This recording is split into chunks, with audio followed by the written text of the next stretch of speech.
Welcome to Next Gen Innovators, where we learn science, technology, engineering, art, math, and robotics. I welcome you to our show, where your children, Uganda's children, get to experience hands-on projects in innovation using Lego technology, Arduino, and Rev. Join me and experience what we've been doing throughout the year. During this show, we are going to be talking about our year's season, Submerged.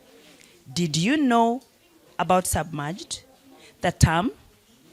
Oh, I take you deeper. We're talking about understanding the ocean and bringing learning under the theme Submerged. We are exploring layers of the ocean. Join me and see how your children have been able to discover what is under the water. As we discover the different layers of the ocean, I can't do justice to you, my viewers, and our esteemed learners if I explain, yet your friends here have been able to teach me. Join me in class and we see what team from Vine International School has to tell us about the layers of the ocean. Ethan, you're welcome. Good afternoon. The different layers of the ocean are the sunlight zone, the midnight zone, and the abyss zone. The sunlight zone is the zone where sunlight can reach you, and blue whales hunt there at around 300 feet below the surface of the water. The midnight zone is deep enough that sunlight can't reach us. Some types of whales go there and hunt giant squids. And the RMS Titanic rests in the midnight zone. And the deepest recorded mammal swimming was the Cuvier beaked whale, and it swam in the midnight zone. The abyss zone. It is where most shipwrecks are found. It's part of the deepest part of the ocean, the Mariana Trench and the Challenger Deep. Only two submarines have ever went there. Thank you, Ethan. Don't give us too much information. I understand your children at home, in very many schools, and you, parents, didn't know the deepest part of the ocean. Do you want to learn more? Yes, by the way, Ethan is only 8 years old. Your child is not too young or too old to begin the journey of discovery. Which school do we go to? Karina Abiri Secondary School. Teach us the robot you have built regarding the season and the missions you're solving. I know most of you say a girl child can't do science, can't be innovative. We have been interacting with Karina Abiri Secondary School here in Ntinda. Brilliant minds, brilliant girls and boys have been able to jump on board and they're enjoying the season. Grace. Yes. Share with us. I see you have a wonderful robot. I see your team members. Why are you here? I'm here to learn about robotics because it's very interesting. I believe everything nowadays it requires all the scientific stuff. So today we are going to do a mission, 2 missions actually. The one for the shark and the one for coral nursery. So we are going to start with this one, which is called the coral nursery. It's going to help me. By the way, our robotics lessons are autonomous. Use your Google properly. The word is autonomous. Come back and tell me what it means. So we are going to make our robot to move, to pull the plug, this yellow one, to make the coral reef to come up. And then after, it goes this way and hits this yellow plug, making the shark to fall. And then after, we shall take it back to its habitat here. Wow. Are you going to move the robot with your hands? No, we are How are going you to, going to do that? we're going to use our laptop to code. We had code. We are going to code it. Show us. So, which one? You haven't had enough about the ocean levels. This year at Next Gen, we are determined to make sure everyone gets to learn that information that is not given in the classroom, but for those who are curious. I have a friend from Kampala Parents School here in Naguru. We had Vine International talk about coral reefs. I do not know what coral reefs are and where they are found in the ocean. I am sure I'm not the only one who is ignorant.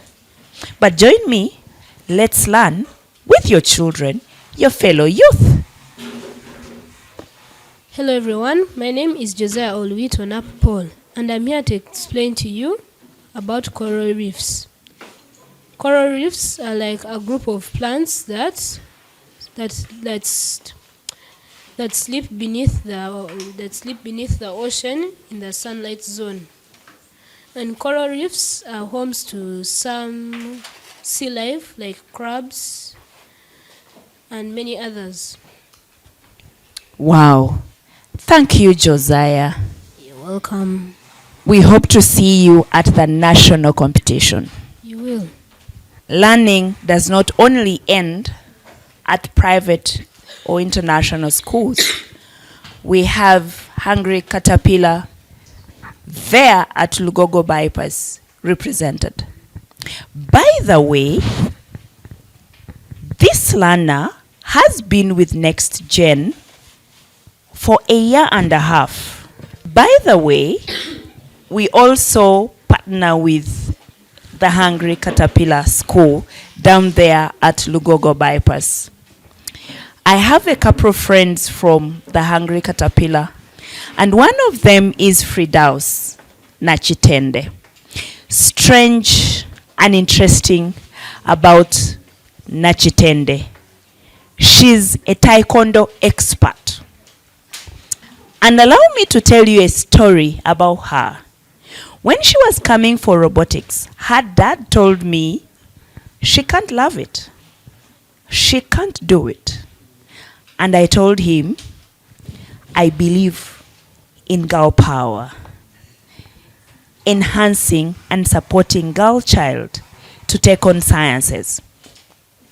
Fridaus has been able to represent the country Uganda at the global level.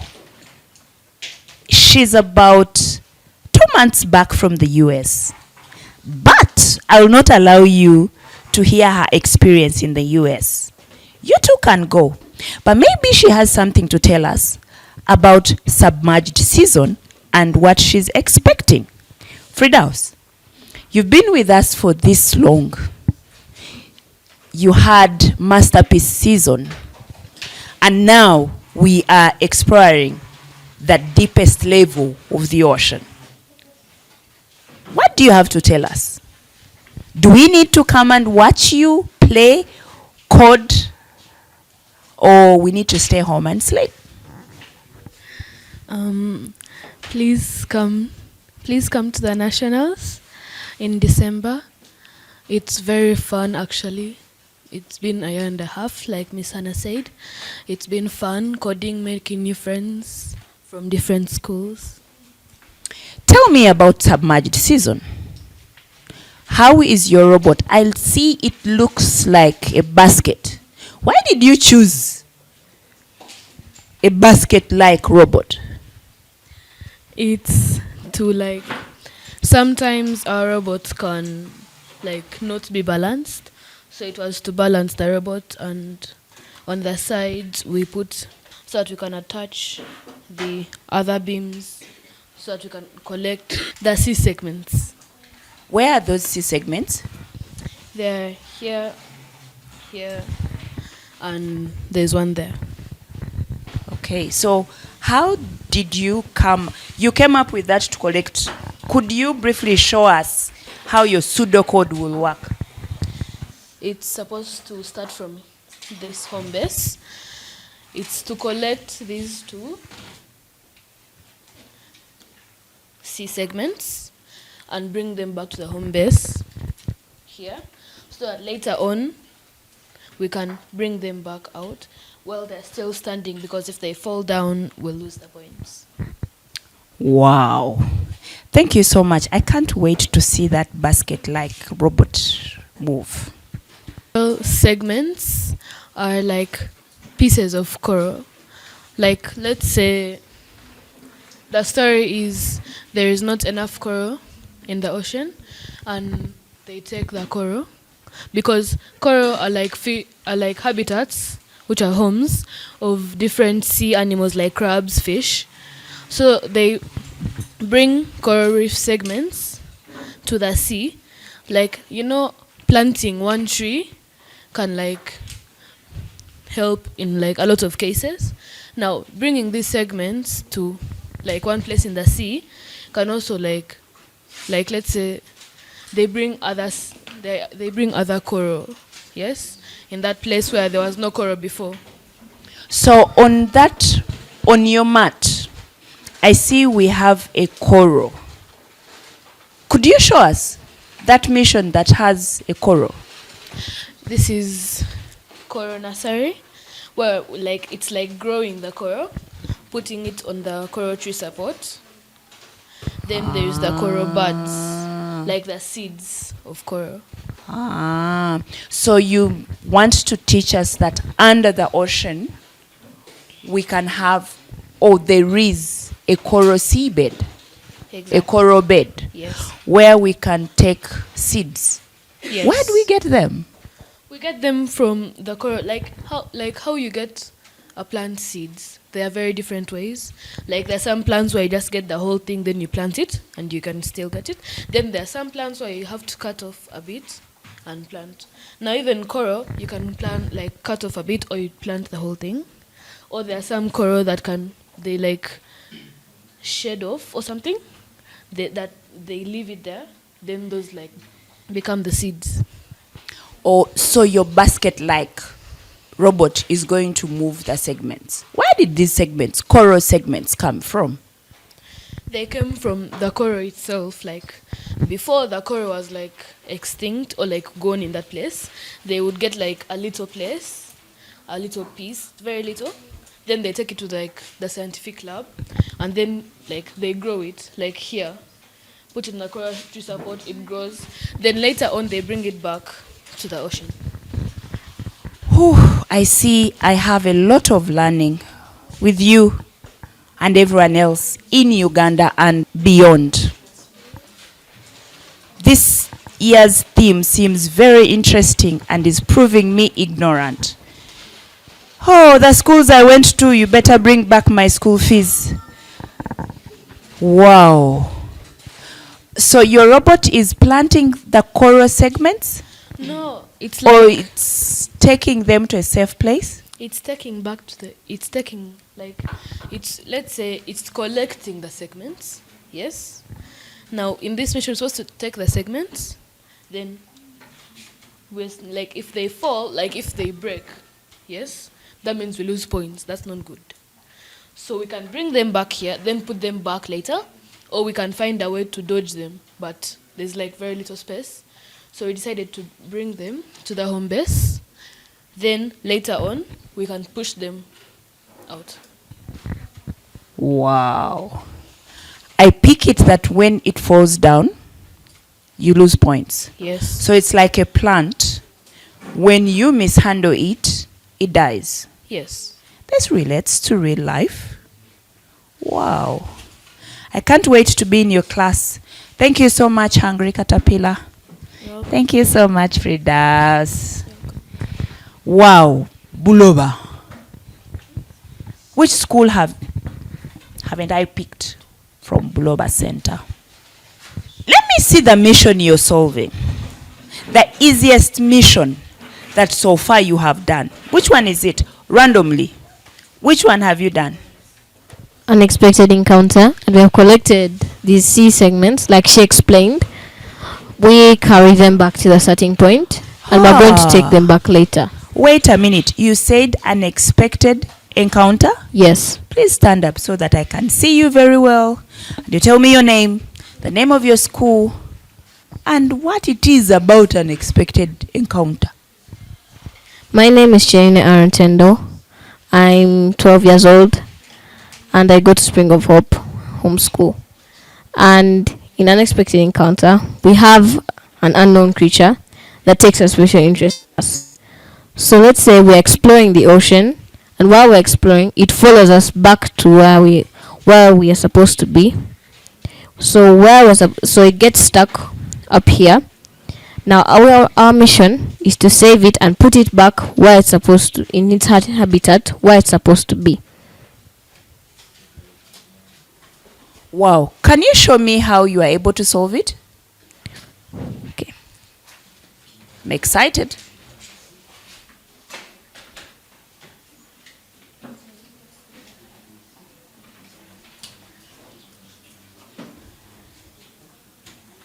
So Alisa is the DJ. Wow.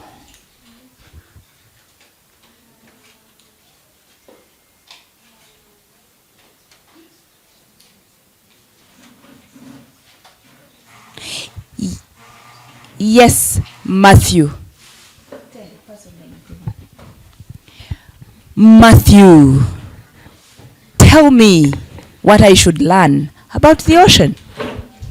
Well, my name is Matthew Mwendo Isaac, and I go to Creda International Christian School. So, what I would like you to learn about is, over here, there is a whale, and these little animals are called krill. They're called what? Krill. So, krill is one of a whale's favorite foods. So, in this mission, the krill is supposed to get into the mouth of the whale. Like this. Wow. Have you been to an ocean? No, but I've been to Lake Victoria. Ah. Do we have whales in Lake Victoria? I don't know, but we have some big fish. Okay. Thank you, Matthew. I want to see Tendo's robot move to solve a mission. And Alisa should be able to teach us why your robot looks like that. Not a basket, but something else. The reason our robot has these arms is to keep our unexpected encounter inside, so that when it moves around, it does not get out. Or that's also the reason for this arm, so that it keeps it in until it's in its safe habitat, which is here.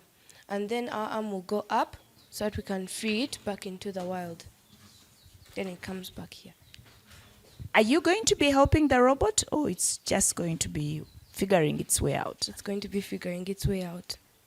How? Because we use laptops to code it, and then we save the code in its brain, and then it figures it out. I'm excited. Show me.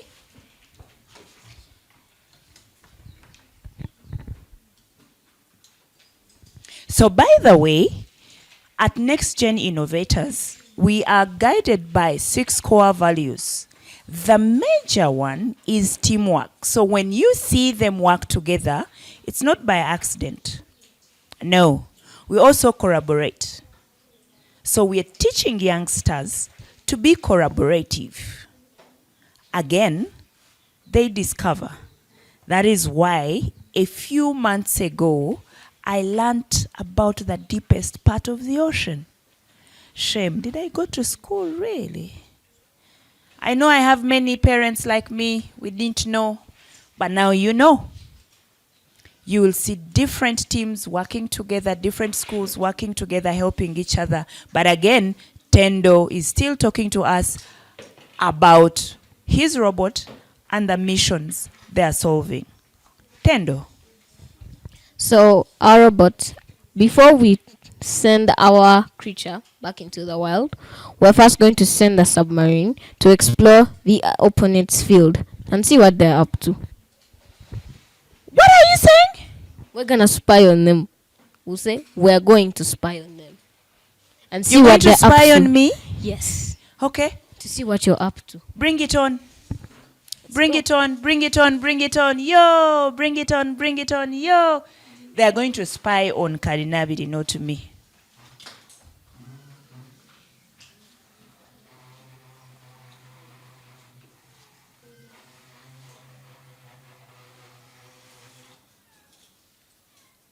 What are you using to spy on us? The submarine. Ah. We're going to lift our flag and we send the submarine to them. I'm waiting. Technical difficulties. Okay. Tendo. Pass on the microphone to Mr. Ethan. Yes, please. You're not getting your eyes off the computer and you're telling me about technical difficulties. Where are they coming from? Your name? First of all, is the robot design and our positioning. Our codes are... Ethan. My friends out there don't know your name. Okay. My name is Ethan Biamukama. And I'm 13 years old, part of the Buloba team. Okay. Yes. And I go to Creda International Christian School. Okay. So why our robot is having technical difficulties is one, because of the positioning. One thing that us coders or us who do robotics should know is that positioning is really important. Without positioning, your code is basically useless. Come again. If the position isn't proper or isn't how the or isn't set properly in order for the code to run, then it won't work properly. So me and my fellow coder, we actually made a long code, and the code seemed it seems ultimately perfect, but without the positioning or with the positioning errors, our code was malfunctioning. So our position. See your code, Ethan. Why are you scaring us? It's here. It is too long. It is too long. So this code is useless, ultimately useless, if we don't position our robot properly. Who is to position your robot? My fellow colleague, Alisa and Emmeline. Okay, now let them show us. We're going to see how wrong it will be or how right it will be. So our robot is using the code. Right now it's going to try and push the submarine. And we're going to find out if we positioned it right. But my team member loves speed more than he loves coding. So Okay, so do you want to say that we need to reduce on the speed? yes, when it lifts the arm, Are we reducing the speed? What are we reducing literally? we're going to reduce the Give speed me on that the code. hard language. You people, you're very learned. Thank you so much for watching. Have a good day. See you next time. Bye.